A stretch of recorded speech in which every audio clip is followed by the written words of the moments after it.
Hello, everybody, and welcome to this, our 10th episode of Skies of Arcadia. I am currently routing my way around the path we will be taking through the South Ocean, all the way to the continent underneath the green moon, Ixa'Taka, or perhaps if we are trying to be a little bit more striking with the X sound, Ixa'Taka.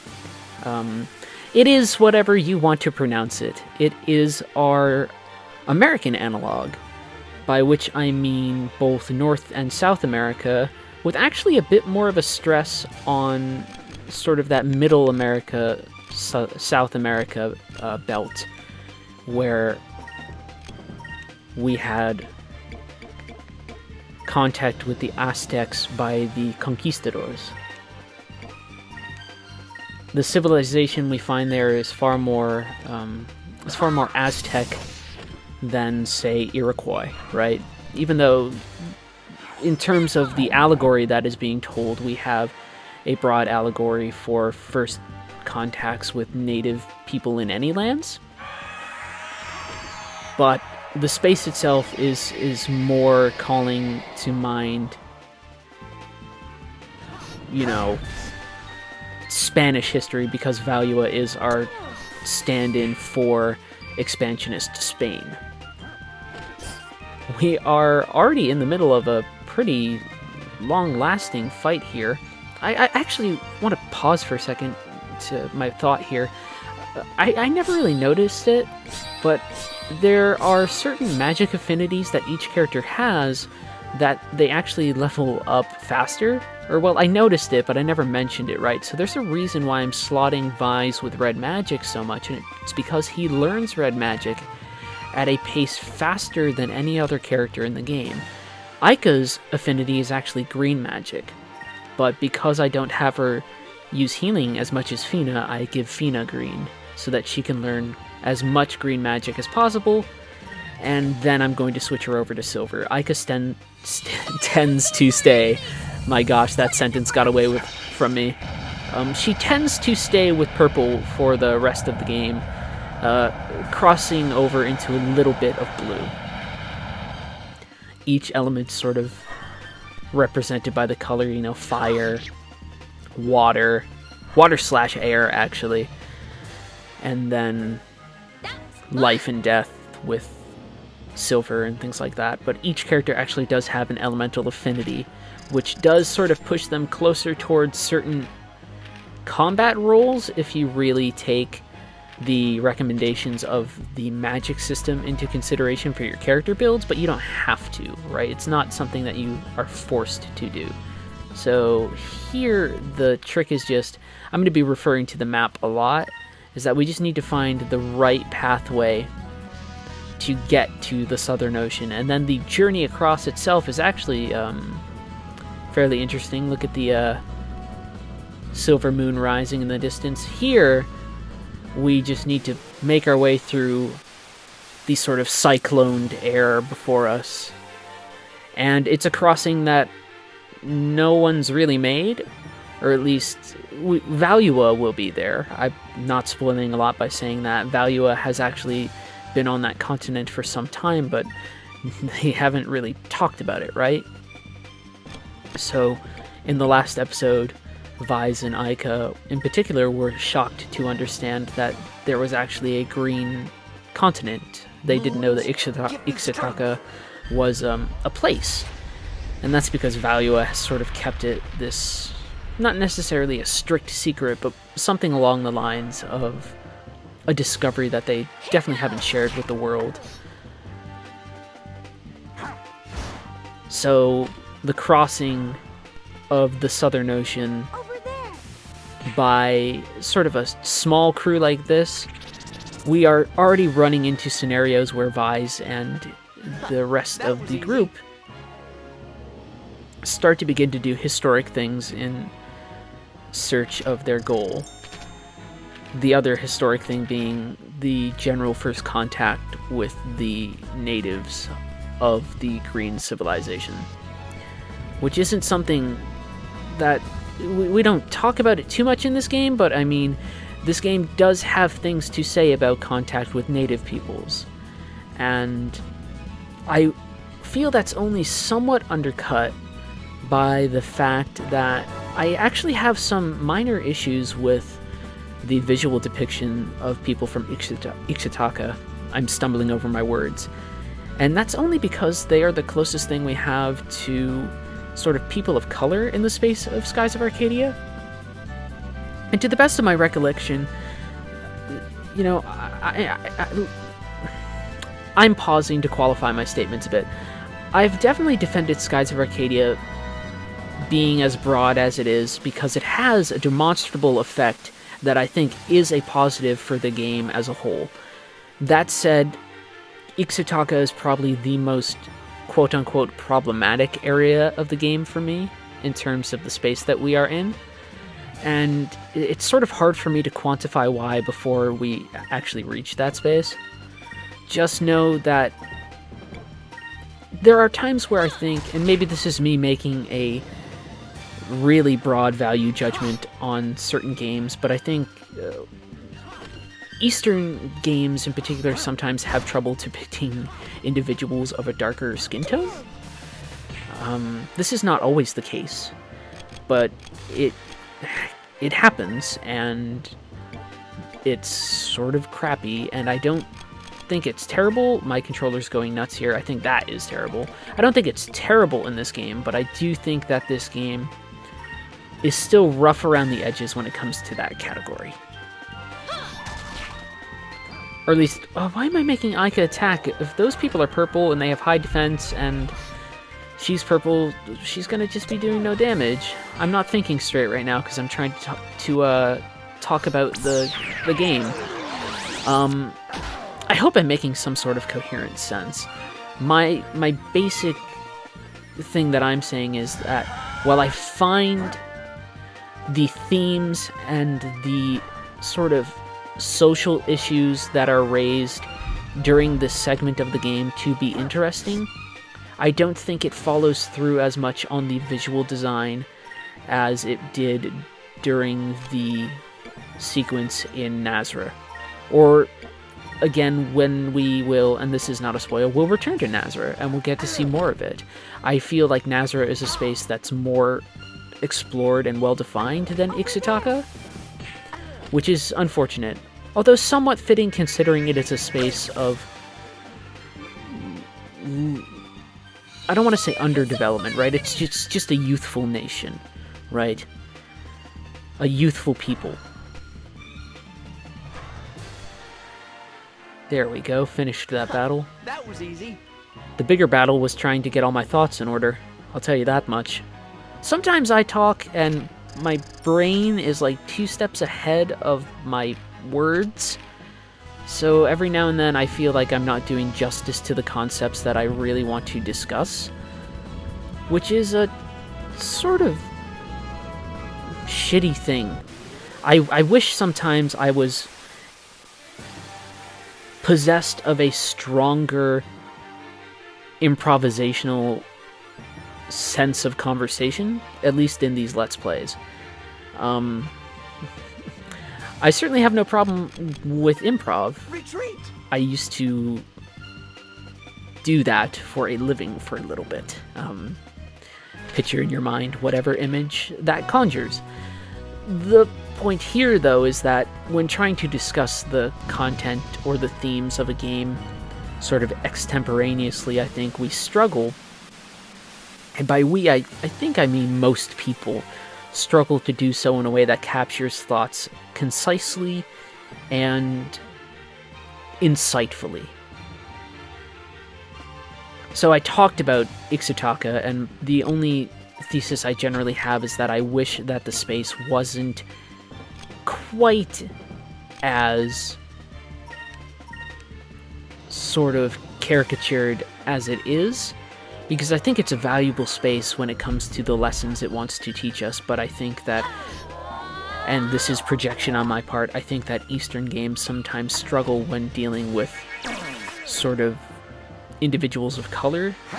So I think the design of Ixa'Taka is very beautiful. I think the implicit culture of the space is very beautiful, but I think some of the character design can veer into ideas of exoticism in a way that our engagement with Nazra didn't. So I guess that's my spiel on that, and I won't dwell on it much longer. The enemies of Southern Ocean are actually surprisingly robust, and I'm probably messing up my elemental rock, paper, scissors, but at the same time I want to get some of these battles in because it's generally important to me that my characters are prepared for the challenges that they are going to face, and that means fighting some random battles for us to enjoy during our Let's Plays. This segment will generally be the journey towards the new continent and maybe our initial contact with the peoples, and then we will have another segment for what follows. Our time in Ixa'Taka and under the Green Moon is actually a little bit more extensive than what we dealt with in Nazra. We spend a fair amount of time there before moving on. Ixa'Taka is one area that we spend a lot of time in. We return to Nazra, but our experience with Nazra is a little fractured. And then there's another civilization later on that we have a fairly extended period of interaction with. One way to judge it is, in a very arbitrary sense, is to say, like, how many dungeons am I encountering in this space? And the answer for what we are going to find is quite a bit. We are going to encounter 2 major dungeons. All sorts of boss fights, a lot of discoveries, although they're generally all congregated, which is great because we don't have to do any of the strange flailing about to find stuff that I did in the other section. Retreat! Which was much to my embarrassment because I thought I remembered this game world clearly better than I actually do. But like I said, the phenomenon of going around and exploring without as much knowledge of the space compared to what I might have had, I don't know, 5 years ago, sort of emulates the feeling of exploration that our characters are going through, so I don't have any problems admitting my sort of lack of decisive knowledge of the world of Arcadia at this point. If only because also there's a lot of discoveries in this game, that wasn't so bad. And it's just been a while. But I like rediscovering the spaces and re-exploring the spaces, particularly because my engagement with Skies of Arcadia had always been just purely emotional, and maybe not anything that was really intellectual. Here I'm trying to parse the game both in terms of its, emotional content, that it elicits in me and the feelings that are generated, and then also, let's check the map for a second. We have to make a big loop, it's insane. I'm also concerned with the content. Random battles! I'm also concerned with the content a little bit more intellectually than I was when I was first playing through the game. So it's strange to have an experience with a game that is like 1/3 nostalgia, 1/3 experiential, and then like a last third intellectual. It makes for a sort of experiential cocktail that I wasn't quite expecting going into these Let's Plays. I think it's made for a very interesting and very edifying experience, but at the same time I think it's also... that's right, she does 0 damage. I'm a dummy. But I think it's also made for an experience that has challenged some of my memories of this game, but has also strived to make me, or pushed me in a more critical way towards this text too. So, in trying to explain why I think this is a game that's worthwhile, and why I think this game still actually has a lot of things to talk about beyond just like good feelings and heroic characters, I need to sit back and I need to explain spaces as I encounter them in ways that I wasn't sure about before. And if that hit, he's dead. Eternum is a instant KO spell.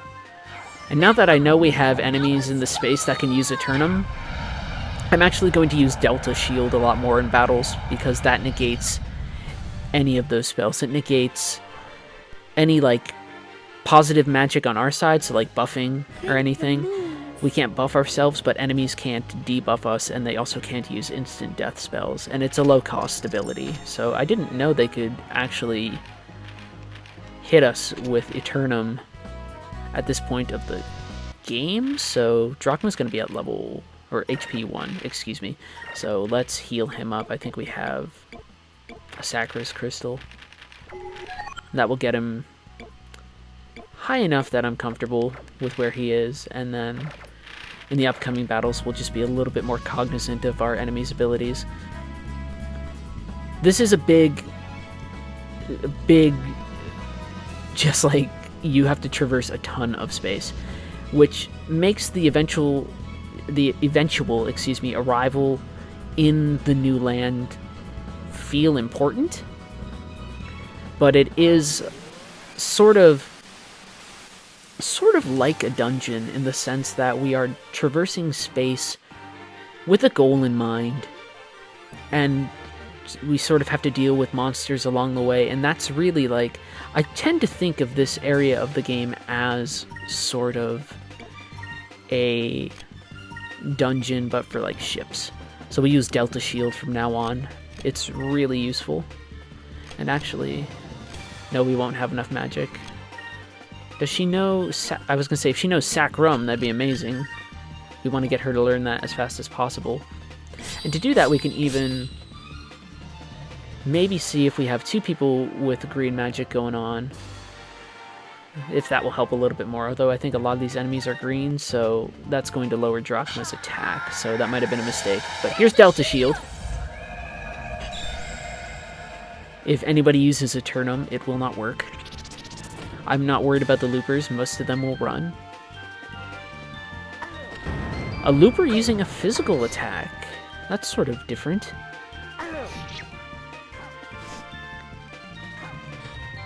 Critical. Come on. Give me a critical. No. Because she's using green, it's low attack. That's why she's doing 28 and not anything higher. So after this battle, we might actually heal.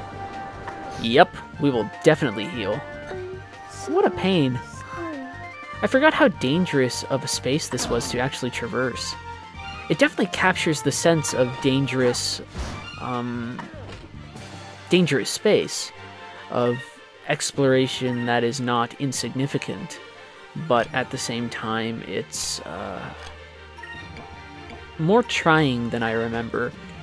And it's hard for me to sit back and really understand combat in RPGs sometimes, because everything in game is abstraction, right? Even a mouse cursor tends to be abstraction for like where our character is looking or things like that.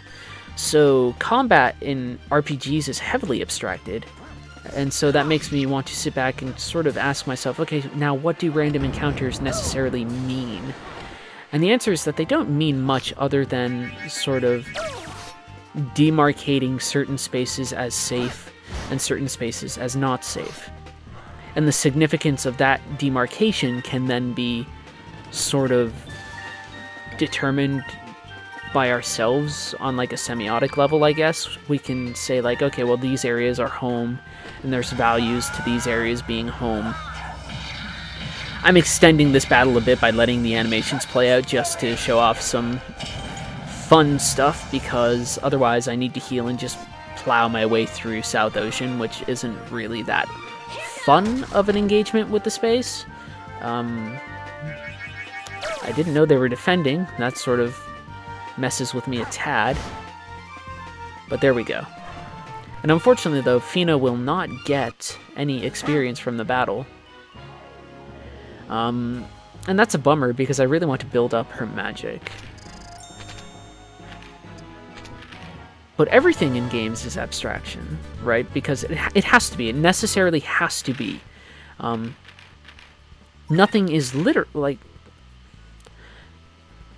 let me phrase this in a way that makes sense. So diegetic elements are the closest thing that we have to literal elements in games.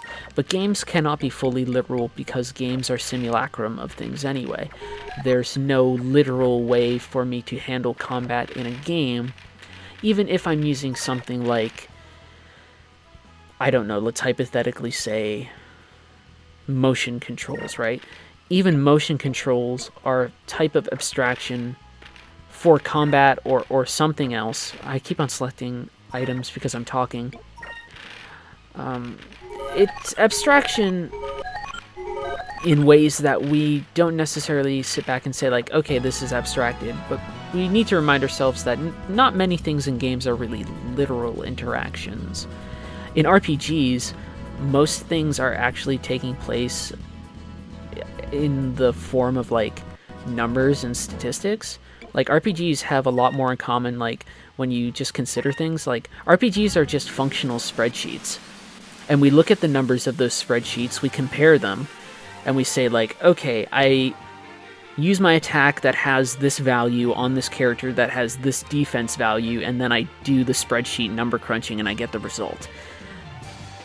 It sounds like a really simple and regressive way to look at RPGs, but when you get down to it, RPGs are really just sort of that. And the combat that's on top of it is mostly just sort of a token representation of the action that's occurring within this sort of mathematical space. I forget who it was.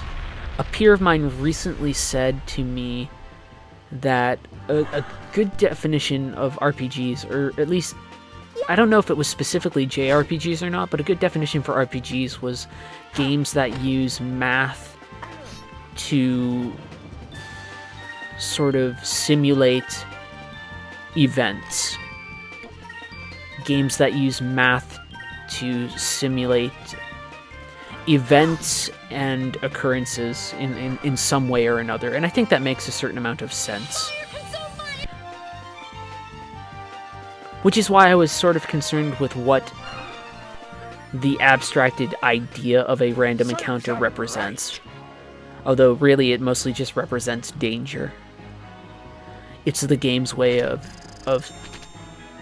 making the unknown feel important, I suppose. And you can see we're sort of on our way because we get to see some leaves fluttering in the distance, and we're getting closer to some actual sort of nice space. Although I'm really sort of put off by the amount of random encounters. So this episode, we're talking about stuff. We'll make our sort of landing in Ixa'Taka, but we'll sort of leave it at that, I think. And we'll move on from there. I want to focus. I want to try Lunar... No. I want to try Lunar Glyph on that. Haha. You think you're going to do something, but then you don't. That's how your brain does things sometimes. So focus. Which I like the focus mechanic. I like the notion of the spirit gauge and what it might represent. But I'm interested to see how Lunar Glyph might affect this enemy, and see if it might actually turn it to stone.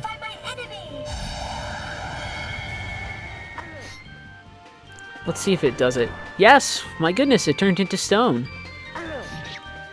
So high success rate on the stone, at least it seems, but low success rate on damage, or low damage there. Aika needs a new weapon, that's just a fact. There's elemental stuff going on, but one of the reasons that she's doing such low damage is that she just needs a better weapon. So we'll just have Vise and Drachma finish everything off.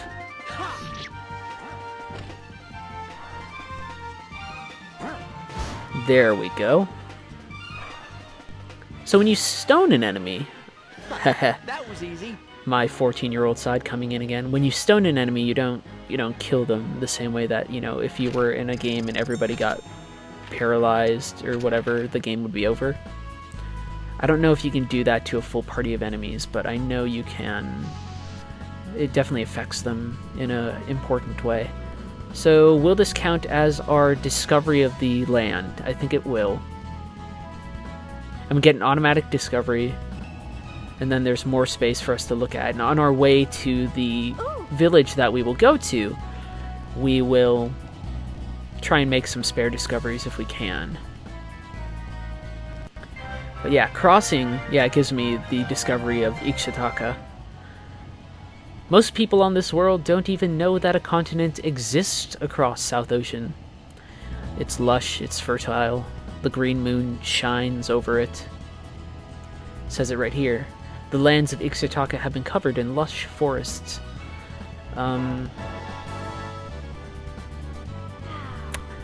In terms of elements in games, I really like forest elements and things like that. And here again we have Aika's wonderful imaginative notions of what these spaces are. Delicious fruits and crazy monsters hiding in the woods to chase on you. Or to chase you down, to feast on you.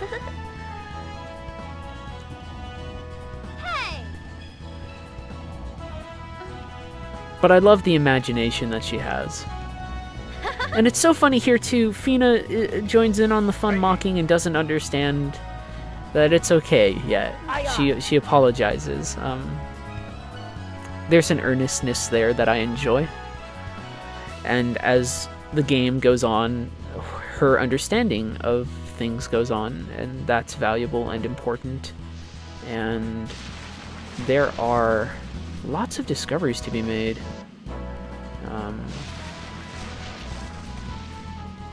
And if it seems like I'm doing something weird right now, it's because one of them you can see from above.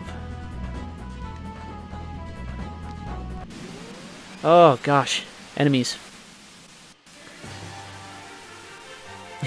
I don't want to make a whole separate end of this be about discoveries, but if I can find like one or two of them before I land in Ixa'Taka, which is the town that we're going to, I would greatly appreciate that.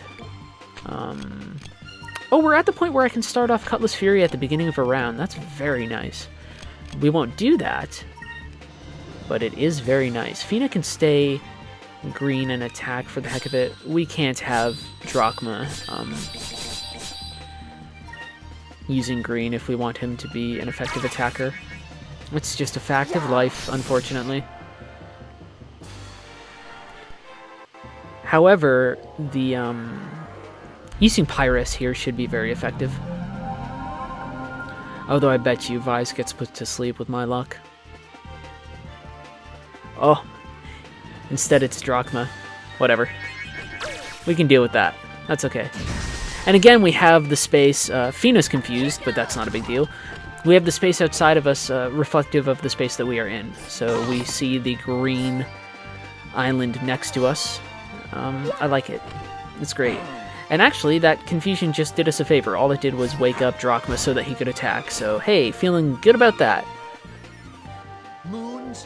And I have no problem spending magic points right now because we will rest when we finally get to our destination.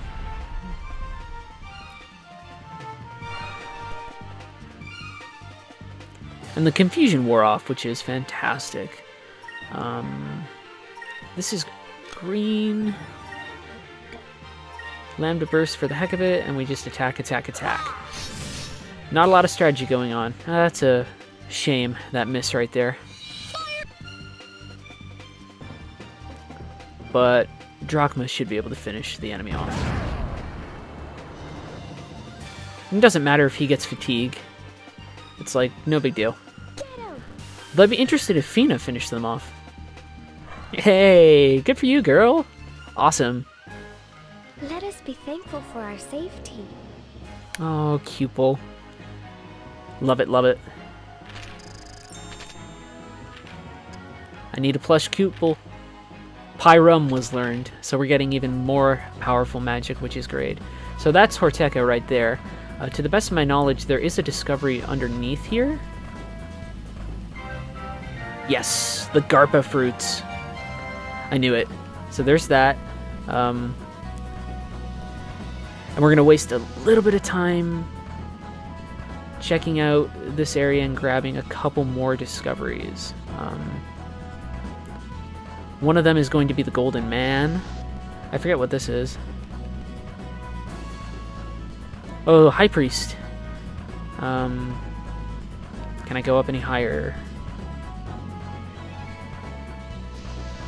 The Golden Man is something that we will need to find later on anyway, I believe. So let's just do it right now if we can. Let's enjoy this area. You can hear some of the drums sort of pounding in the background. So I do like the fact that the world space is music and everything changes depending on where we're at too.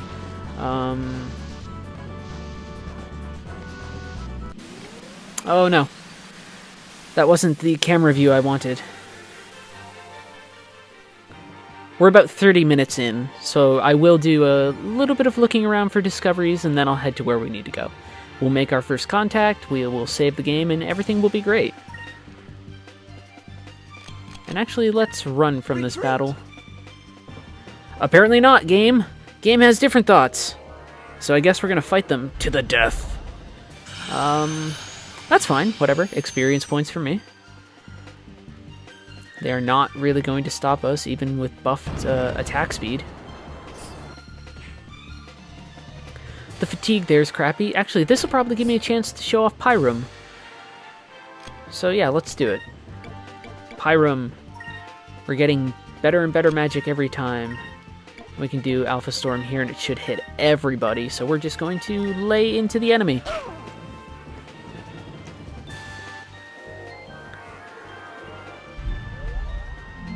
Unless they put everyone to sleep. What do we got? What do we got? Winner, winner, chicken. Oh, Vise. That's a shame.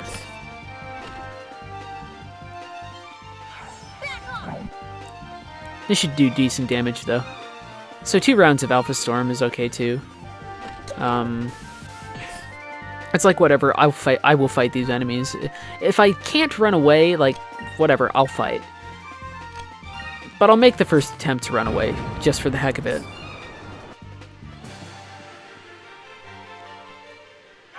Like I said, running away does eventually have effects on your pirate rating, so you don't want to do it too often.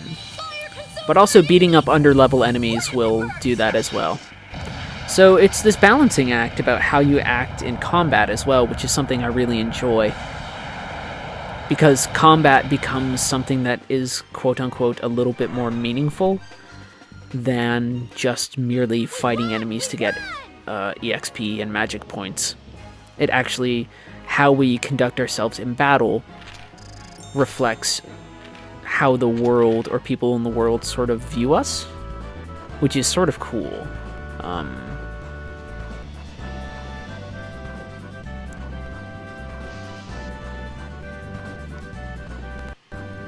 There's a ton of places that I can look for things.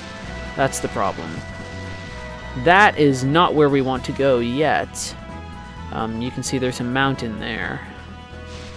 Not where we want to be. And I'll fight this battle, but I will still sort of... I might consult a map just to find some of these things. I know there's a hidden village. There's sort of, not like a carving, but decoration of a bird in the ground. There's a man of gold pointing somewhere. I want to find some of these things before we go forward because it will just allow me more time to worry about the story in the next segment. So I hope you'll pardon my indulgence during this section of the game.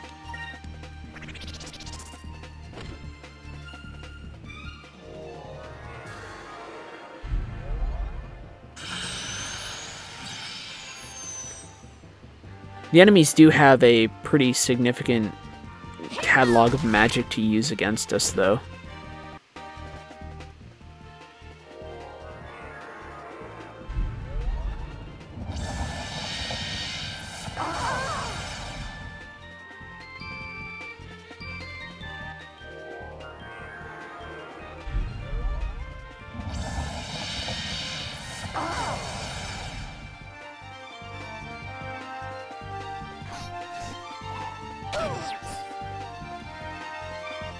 All right, Pyram, come on! I wanna show off some magic at the very least.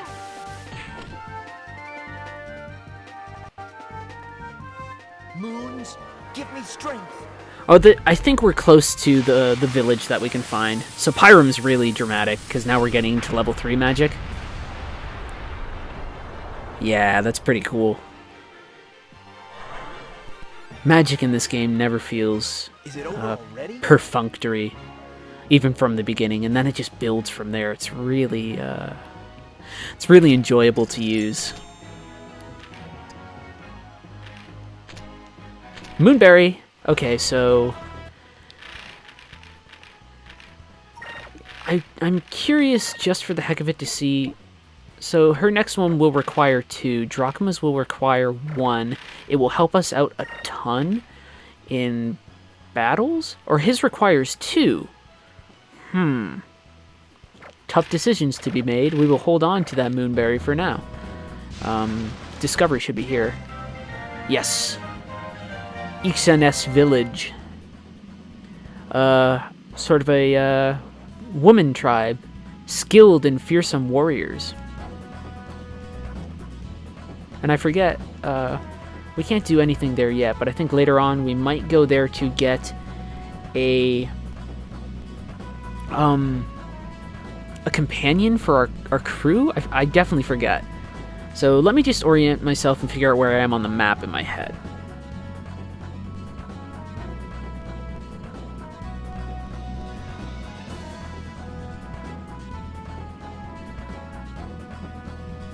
Alright, so some places I think I can go. So we'll do some last minute exploration. I will run away from this battle.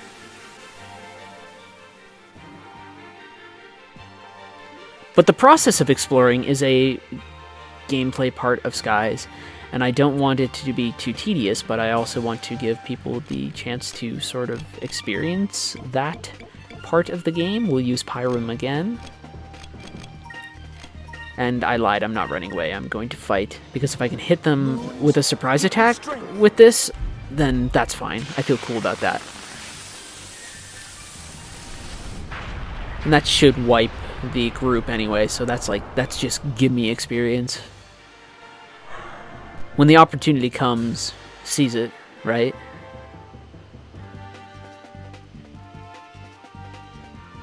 Alright. Alright, game. For a minute, I was like, battle's over. What's going on? And Drachma will level up. Maybe they'll drop another Moonberry. Nah. We could only hope so.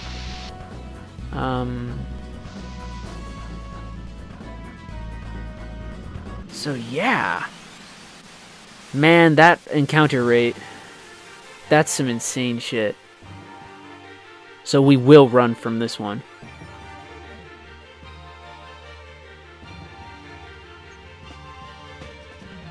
Oh, I want to say that's more gimme experience, though. I don't know. We're doing it. I can't resist. I'm sorry. The spirit is willing. The flesh is weak. Moons, give me strength. If it wasn't a sneak attack, I promise you, if it wasn't a sneak attack, the next one we encounter and it's not a sneak attack, I will not attack. I will just let it go. But this is like, just wipe the enemies and let me attack this last weird flying seed monster and like be done with it. Drachma's gonna hit it, we're gonna be all set. Done and done. Harmless, easy experience. And we'll get 1 or 2 more discoveries, I think will be the case. Because Vise is almost to level 17, which would be fantastic.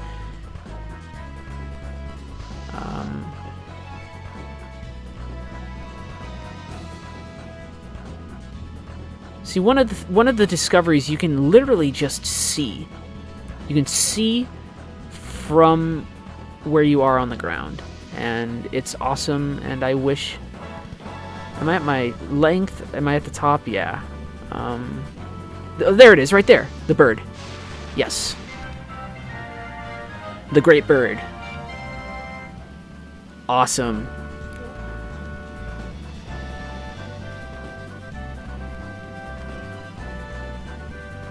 There's a gem stuck in the eye of the bird. We're doing some stuff out of order almost, but it's like the game lets you, so might as well. We have a little cage or a net blocking our progress, but, you know, whatever. I want to get one more discovery, which is the Golden Man.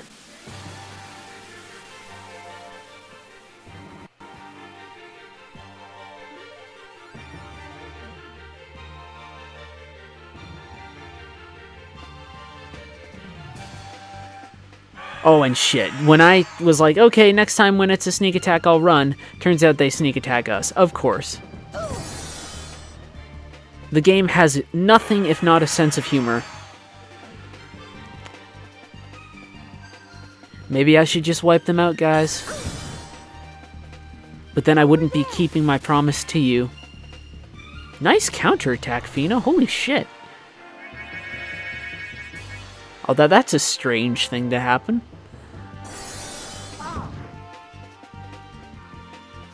Alright, we run. Retreat! Retreat! And it missed. Okay, fuck it, we're gonna kill these fuckers. Sorry, I tried. I promise I'm not, like, manipulating the game to artificially extend playtime. This is just how the game works. I will find the Golden Man. I will head to Ixa'Taka, and that will be that. I will stop screwing around, you know, and just, because then the next episode we can have plot developments and all those things, and we can talk about sort of the actual depiction of the people that we find. He is out of magic, which is a shame, so we'll have him attack normally, and we'll do all of our cool other magics with other people. Oh, I was getting ready to prime up everything with Fina, but I forgot that she's asleep. Sleeping on the job. Oh well. This will do it.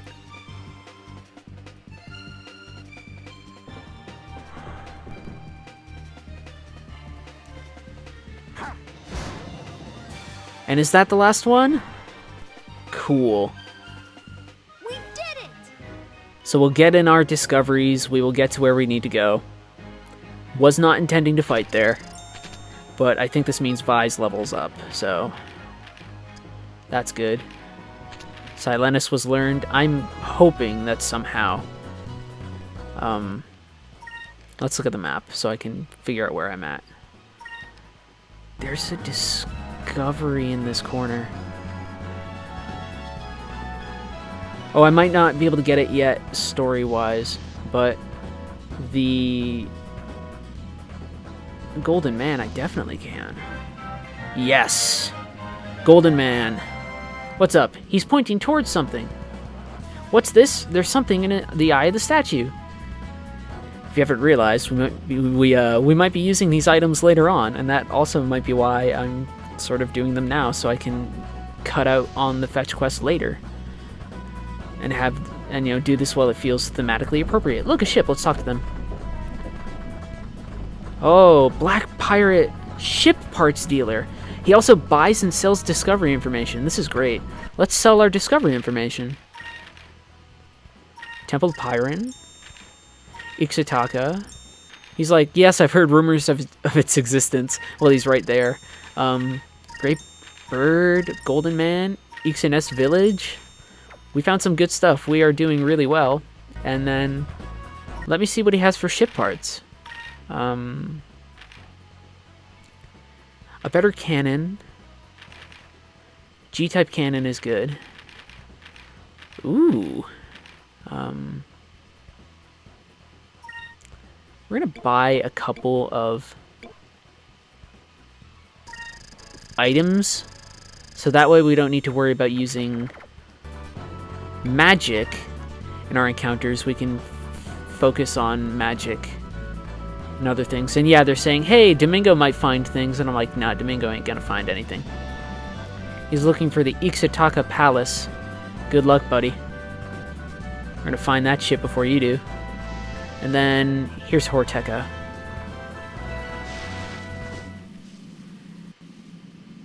So we will land, we will make contact.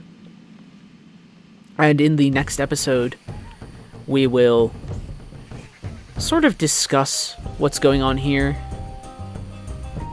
Some amazing music. And sort of a nice... I like the design of this space, but, you know, we have...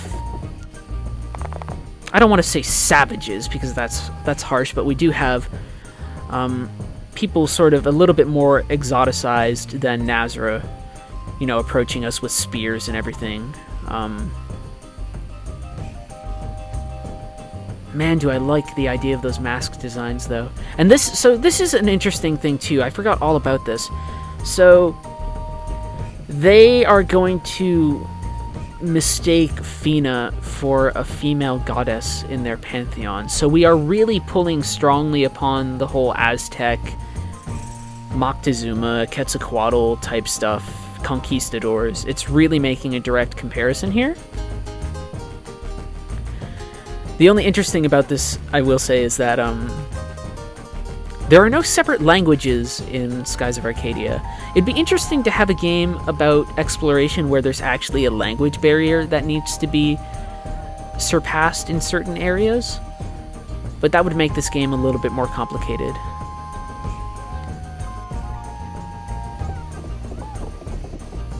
But this is sort of our first taste of what's going on. We'll figure out what's going on here. And I'll talk about the space a little bit, but not in great detail, because I don't profess to have any great knowledge of, you know, Aztec culture that the game is sort of drawing upon. I mean, and some of the imagery, as I've said, is sort of simplistic, but we'll talk about things in the next segment just a little bit. I do like the music, though. So we need to talk to the village elder, and we need moonstones and everything. So we will save the game here. My controller will go crazy, as it usually does, and I will see you in the next segment of Let's Remember Skies of Arcadia. Thank you very much for watching. I love you. Bye.